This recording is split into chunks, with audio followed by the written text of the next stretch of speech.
dan bahagia. Assalamualaikum warahmatullahi wabarakatuh.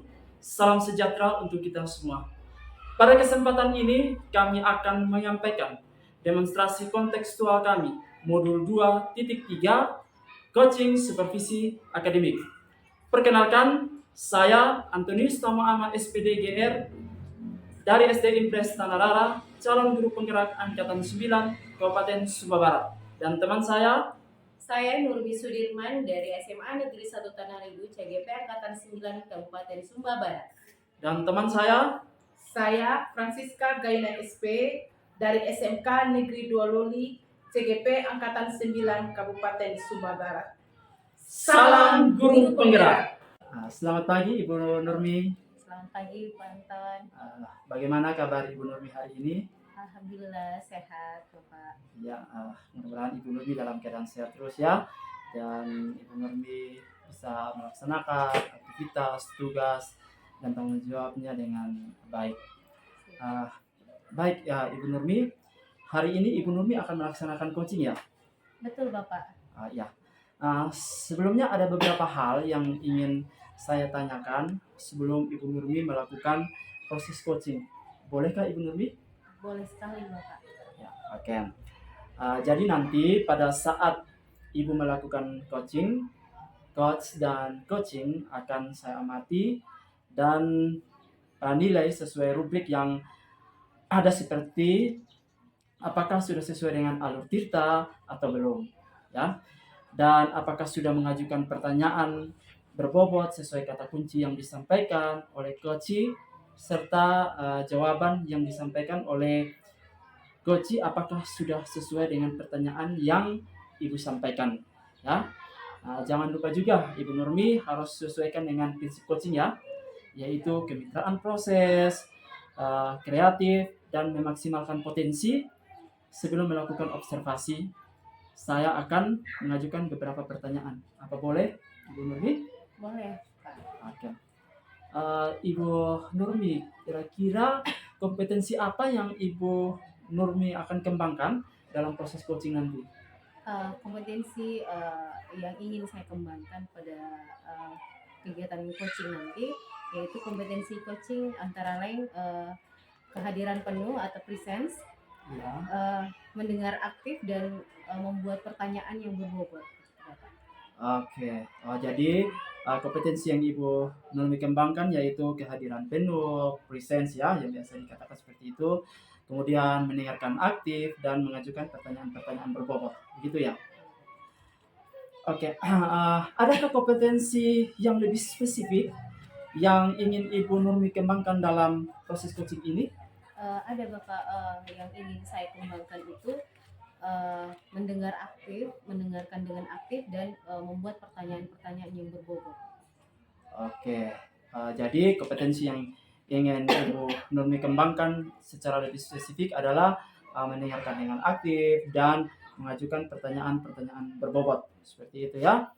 Nah, kira-kira Ibu Nurmi indikator ketercapaian dari coaching ini apa ya Ibu Nurmi? Indikator ketercapaiannya itu nanti setelah proses coaching, saya ingin coach saya dapat mengembangkan kompetensi yang dimilikinya dan menemukan solusi serta langkah-langkah atau rencana untuk permasalahan yang dialami. Oke. Jadi ketercapaian atau indikator ketercapaian itu ketika nanti coach yaitu mengembangkan kompetensi yang dimilikinya untuk menemukan solusi serta langkah-langkahnya, begitu ya Bu Nurmi? Oke. Baik Ibu Nurmi, terima kasih atas jawaban-jawabannya.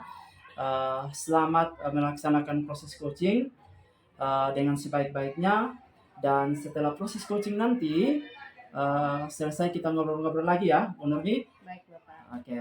Untuk itu terima kasih banyak Ibu Nurmi. Terima kasih juga Bapak sudah mau menjadi supervisor saya. Baik Bu.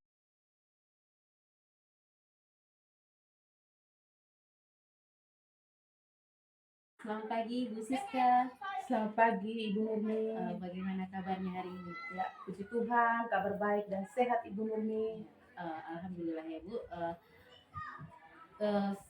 Ibu kira-kira ada yang mau disampaikan tidak kepada saya hari ini? Baik Ibu Nurmi, begini Ibu Nurmi ya, saya melihat bahwa siswa-siswi saya di sekolah saya semakin kesini tuh minat membaca mereka itu dan kesadarannya itu semakin rendah.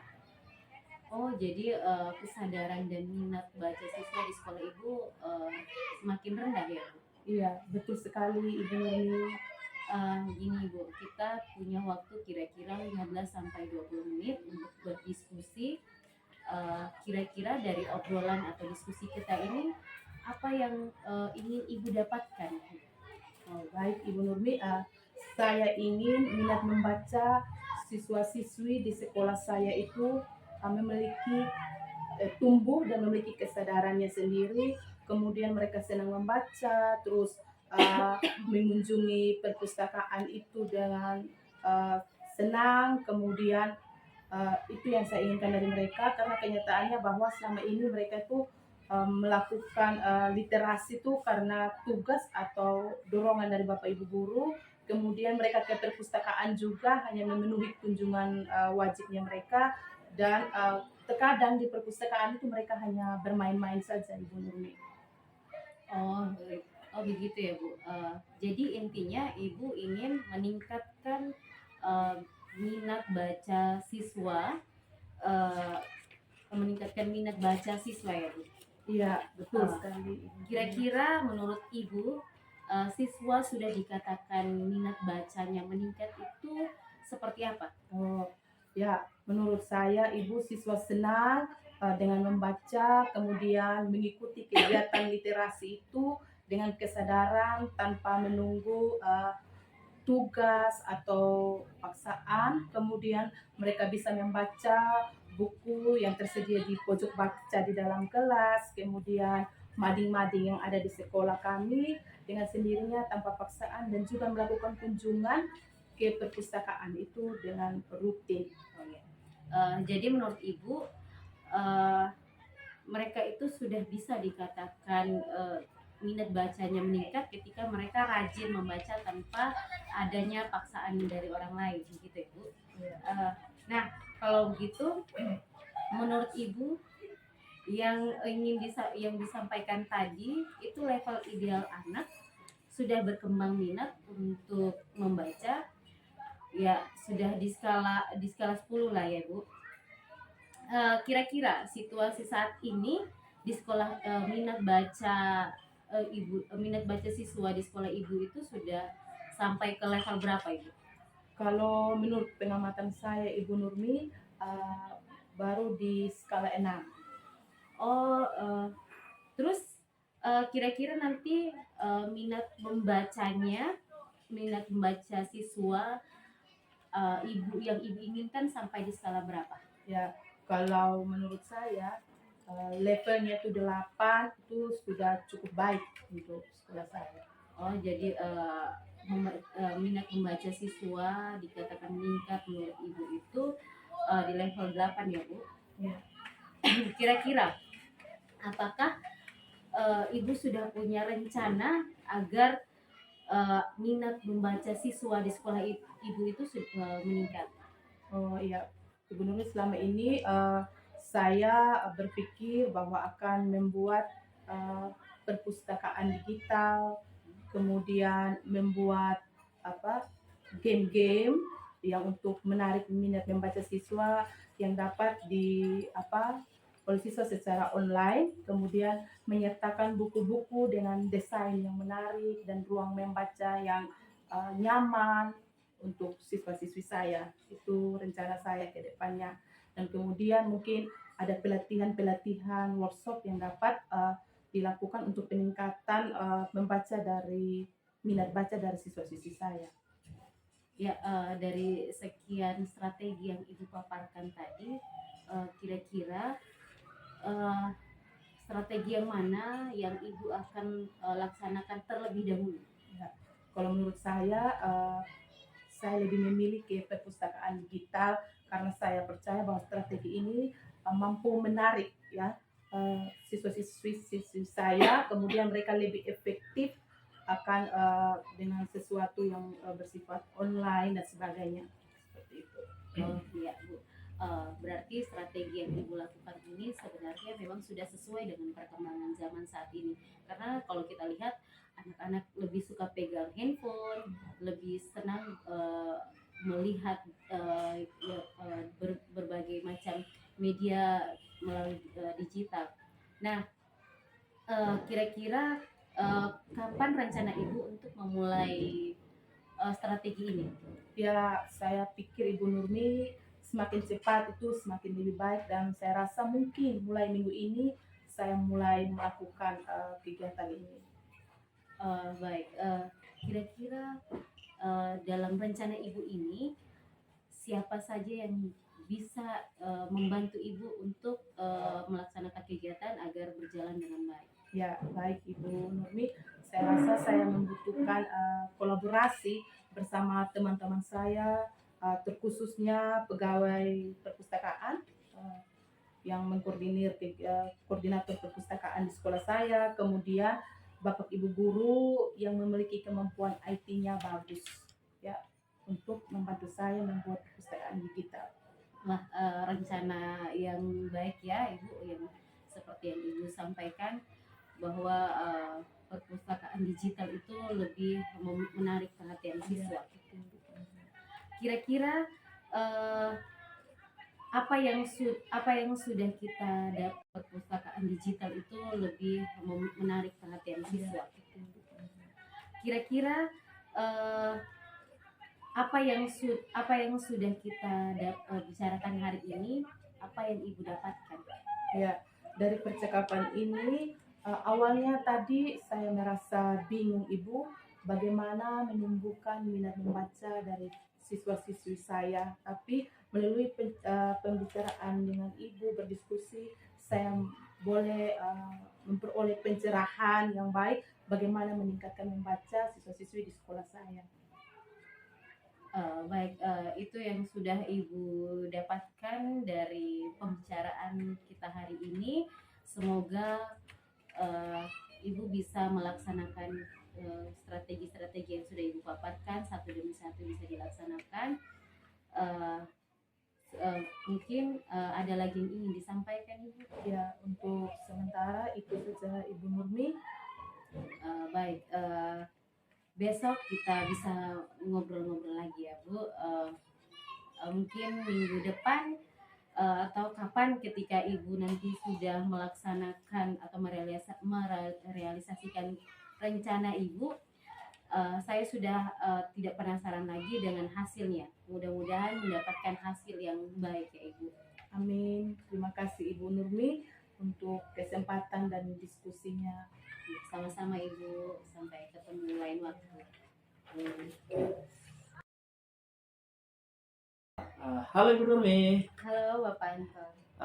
Bagaimana tadi ketika Ibu Nurmi melakukan proses coaching? Menurut Ibu Nurmi, apakah sudah berjalan dengan lancar? Ya, alhamdulillah tadi Bapak, proses coaching yang saya lakukan bersama Ibu Siska sudah berjalan dengan baik Bapak. Begitu. Oke. Baik Bu Nurmi. Jadi begini Bu, setelah tadi saya melakukan observasi saat Ibu melakukan coaching, ada beberapa pertanyaan yang ingin saya tanyakan ke Ibu Nurmi. Apakah boleh Ibu Nurmi? Boleh Bapak. Jadi begini Ibu Nurmi, dari percakapan tadi, kira-kira apa yang sudah Ibu Nurmi dapatkan dari proses coaching terkait dengan indikator ketercapaiannya? Ya, tadi pada saat proses coaching saya sudah menggunakan alur Tirta, yaitu tujuan, melakukan identifikasi, kemudian menanyakan rencana aksi, serta tanggung jawab, yang intinya kemudian yang akan dilakukan oleh coaching. Kemudian saya juga sudah berusaha menggali potensi yang ada pada diri coaching untuk menemukan solusi atas permasalahan yang dihadapi. Oke, jadi Ibu sudah berhasil itu melaksanakan proses coaching dengan menggunakan alur Tirta seperti itu ya. Nah, tadi setelah saya mengamati kegiatan coaching Ibu Nurmi, ada beberapa catatan yang akan saya sampaikan, gitu ya. Jadi tadi itu Ibu Nurmi itu sudah berhasil melakukan proses coaching dengan alur Tirta. Sudah menanyakan tujuan, melakukan identifikasi, kemudian menanyakan rencana, aksi, serta tanggung jawab yang nantinya akan dilakukan oleh coaching. Gitu ya. Nah, eh, dan Ibu juga sudah mengarahkan coaching bagaimana menemukan rencana aksi yang sebaiknya dilakukan dan sudah membantu coaching menemukan rasa tanggung jawab pada diri coaching agar rencananya nantinya itu dapat dilakukan dengan baik, gitu ya. Tadi saat saya mengamati, saya juga sudah melihat Ibu sudah sangat fokus dalam kegiatan coaching, yang artinya Ibu itu sudah mencapai kompetensi presence atau kehadiran ya, kehadiran penuh, gitu ya, atau kehadiran penuh, mendengarkan dengan aktif, dan juga sudah mengajukan pertanyaan-pertanyaan berbobot sesuai dengan kata kunci yang disampaikan oleh coaching. Nah, Ibu Nurmi, kira-kira kompetensi apa lagi yang ingin Ibu Nurmi kembangkan berdasarkan coaching hari ini? Eh, Baik Bapak, saya ingin mempelajari alur kita lebih dalam lagi. Kemudian pada proses coaching, sehingga ketika nanti saya melakukan proses coaching, saya bisa berhasil dengan lebih baik lagi Bapak. Wah, baik ya, luar biasa sekali ya. Jadi Ibu Nurmi ingin belajar lebih dalam lagi terkait dengan alur Tirta, begitu ya, agar proses coaching selanjutnya itu bisa berjalan dengan lebih baik lagi. Baik Ibu Nurmi, menurut saya luar biasa sekali apa yang sudah Ibu Nurmi lakukan pada proses coaching hari ini. Seperti itu ya. Mudah-mudahan Ibu Nurmi semakin sukses ke depannya. Dan terima kasih juga Bu Nurmi sudah berkenan untuk kita ngobrol-ngobrol, untuk kita saling sharing, kita saling berevaluasi bersama. Terima kasih juga Bapak sudah mau membantu saya untuk proses coaching, untuk menilai proses coaching yang saya lakukan Bapak. Terima kasih banyak. Mungkin ini saja Bapak yang ingin saya sampaikan kepada Bapak. Ya, baik Bu Nurmi, sama-sama.